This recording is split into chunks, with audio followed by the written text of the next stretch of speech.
जब से ये सरकार आई है, रेल एक्सीडेंट्स और पेपर लीक में कंपटीशन चल रहा है कि कौन आगे जाएगा। महोदय एक चीज सीखी है पार्ले जी बिस्किट से, महंगाई और मुनाफा। इस सरकार ने 10 साल में डीएपी की बोरी को, खाद की बोरी को छोटा कर दिया। इससे और ज्यादा छोटा मत करना आप। मिलिट्री स्कूल में, मैं खुद मिलिट्री स्कूल का पढ़ा हूं, और आप परमवीर चक्र की बात कर रहे हो तो हम भी तमाम नाम गिना सकते हैं कि कितने परमवीर चक्र। क्या बात कहना चाहता हूं, शायद मंत्री जी नहीं रहे इसलिए तकलीफ परेशानी ज्यादा है। हमारा दर्द नहीं समझोगे, हम आपका दर्द चेहरे से पढ़ते हैं। सभापति जी दर्द मैं बताता हूं, देखिए दर्द बात पहुंचेगी कि नहीं पहुंचेगी। सभापति महोदया, उत्तर प्रदेश से जब से हारे हैं तब से कोई नमस्कार नहीं कर रहा है। तकलीफ वो है आपको।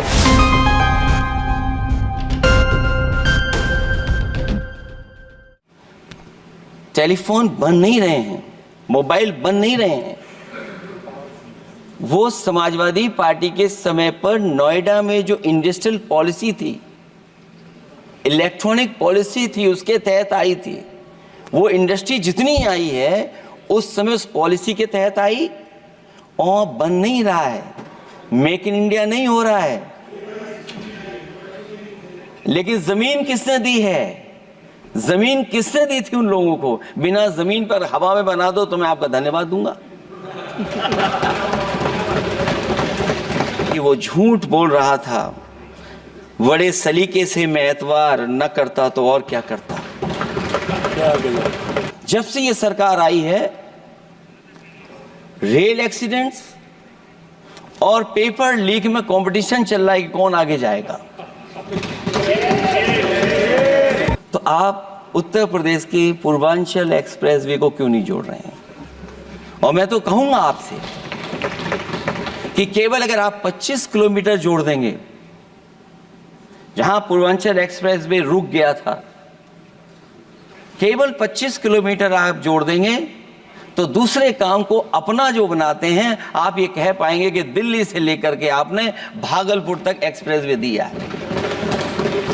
ये जो बुंदेलखंड वाला एक्सप्रेसवे है, ये अभी 15,000 करोड़ से ज्यादा का बना है स्टेट गवर्नमेंट का। इसको मुनाफा नहीं हो रहा, टोल कलेक्शन नहीं है बहुत ज्यादा। इसको सतना से जोड़ दिया जाए, और बुंदेलखंड जहां से शुरू हो रहा है हमारे डिस्ट्रिक्ट इटावा से, कम से कम उसको हरिद्वार तक ले जाना चाहिए। उसके लिए क्या अलग से पैकेज है आपके पास बजट में? आपने तो केवल सभापति महोदय एक चीज सीखी है पार्ले जी बिस्किट से, महंगाई और मुनाफा। इस सरकार ने 10 साल में डीएपी की बोरी को, खाद की बोरी को छोटा कर दिया। इससे और ज्यादा छोटा मत करना आप। बिजली फ्री दी जाएगी। सभापति महोदया, उन्हें फ्री बिजली नहीं दी सरकार। यह आश्वासन था आपका, और आज अगर उत्तर प्रदेश पिछड़ इसलिए रहा है क्योंकि सबसे महंगी बिजली अगर कहीं कोई पा रहा है तो उत्तर प्रदेश पा रहा है। और जो अग्निवीर वाली नौकरी है, सभापति महोदया, कोई भी नौजवान जो फौज के लिए तैयारी करता है वो कभी स्वीकार नहीं कर सकता। जब पहली बार ये स्कीम आई थी अग्निवीर, उस समय बड़े बड़े उद्योगपतियों से ट्वीट कराया गया था कि अग्निवीर से अच्छी कोई योजना नहीं है, इनको हम नौकरी दे देंगे, हम अपने यहां रख लेंगे। और शायद सरकार में बैठे लोगों को यह बात याद होगी, क्योंकि सरकार खुद स्वीकार करती है स्कीम ठीक नहीं है, तभी वो अपनी अपनी सरकारों से कह रहे हैं कि अग्निवीर वाले जो लौट करके आएंगे उन्हें कोटा दीजिए, आप नौकरी दीजिए।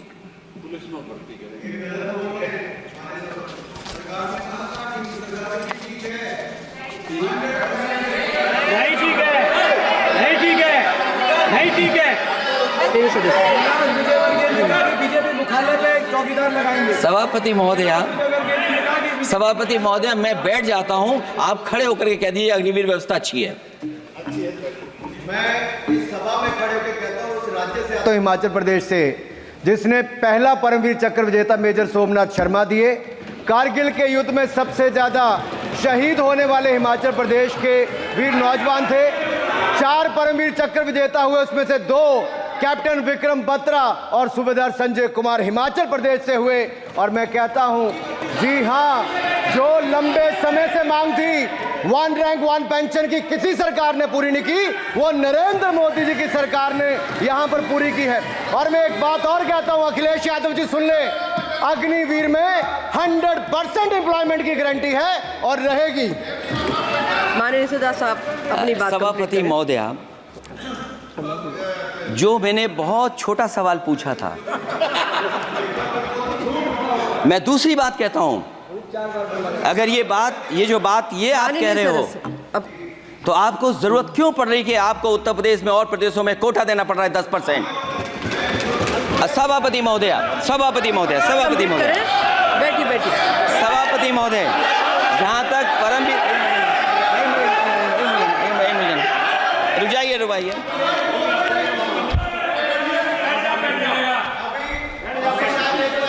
अरे सुन लेने दो। माननीय सदा साहब अपनी सभापति महोदय, चैल जानते हैं आप कहाँ हैं? चैल जानते हैं आप कहाँ हैं? कभी गए हो उस मिलिट्री स्कूल में? मैं खुद मिलिट्री स्कूल का पढ़ा हूँ। और आप परमवीर चक्र की बात कर रहे हो, तो हम भी तमाम नाम गिना सकते हैं कि कितने परमवीर चक्र आग्रह कर रही हूँ, आपस में चर्चा न करें। ये सभापति महोदया, सभापति महोदया,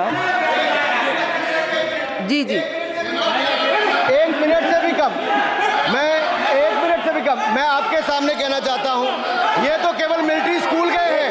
मैं आज भी टेरिटोरियल आर्मी के 124 रेजिमेंट में कैप्टन के रैंक पे अपनी सेवाएं दे रहा हूं। अखिलेश जी केवल ज्ञान मत बांटिए, राहुल गांधी जी के साथ बैठकर अब वहां बुलाने का झूठ बोलने की आपको आदत पड़ गई। प्लीज बैठिए, प्लीज। माननीय सदस्य से मैं आग्रह कर रही हूं, आप अपनी बजट पर चर्चा करें। सभापति महोदय, आपका समय पूरा हो गया है, मैं प्लीज कंप्लीट करिए। सभापति महोदय, मैं इसलिए नहीं कह रहा, मैं क्या बात कहना चाहता हूँ, शायद मंत्री जी नहीं रहे इसलिए तकलीफ परेशानी ज्यादा है। और आप, अरे हमारा दर्द नहीं समझोगे, हम आपका दर्द चेहरे से पढ़ते हैं। अच्छा, दर्द मैं बताता हूँ। माननीय सदस्यों से मैं आग्रह कर रही हूँ, सभापति महोदय, दर्द मैं बताता हूँ। बजट पर चर्चा करिए, प्लीज बजट पर चर्चा सभापति करिए। दर्द में बताता हूं। देखिए, दर्द बात पहुंचेगी कि नहीं पहुंचेगी। सभापति महोदय, उत्तर प्रदेश से जब से हारे हैं तब से कोई नमस्कार नहीं कर रहा है। तकलीफ वो है आपको।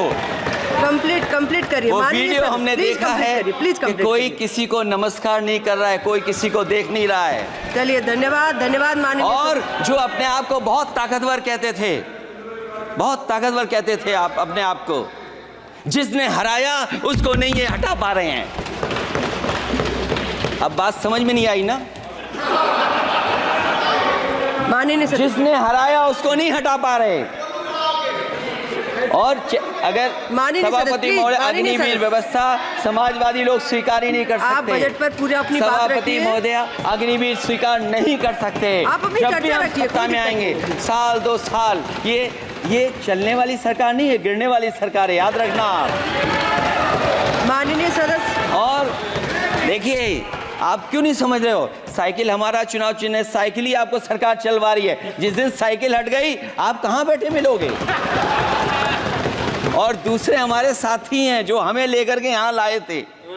माननीय सदस्य से मैं आग्रह कर रही हूँ, कंप्लीट करिए। सभापति महोदय, मैं 2-3 बातें कहता हूँ यूपी को लेकर के, मैं मांग करता हूँ। कंप्लीट करिए आप। सभापति महोदय, चंबल एक्सप्रेस वे बनना चाहिए, क्योंकि देश का सबसे बड़ा एक्सप्रेस वे जो 1 लाख करोड़ का बना है, वो दिल्ली मुंबई से है। और यूपी को क्यों नहीं जोड़ रहे हैं आप? गंगा को लेकर के सब चिंतित हैं। गंगा की सफाई अभी नहीं हुई है। जो बजट गया पता नहीं कहाँ चला गया, किसी को नहीं पता। जैसे पानी बहा वैसे ही बजट भी चला गया। दूसरा, क्योंकि मंत्री जी बैठे हैं, वो जानते होंगे मंत्री जी कि देश की सबसे अच्छी लाइन सफारी बनी है इटावा में। नहीं, वहाँ पर इटावा में पहली बार हो रहे हैं। और वो इसलिए नहीं शुरू कर रहे हैं, और वो शेर में बता दूं आपको, शेर आया था कि कोई और आया था, वो कहानी मैं नहीं पढ़ूंगा यहाँ पर। फिर मैं बोल दूंगा तो फिर कहोगे कि क्या बोल दिया मैंने, इसलिए मत बुलवाइए तो ही अच्छा है। कि कुछ तो धन्यवाद कुछ तो माननीय रिश्ते बने सदस्य, रहें। धन्यवाद।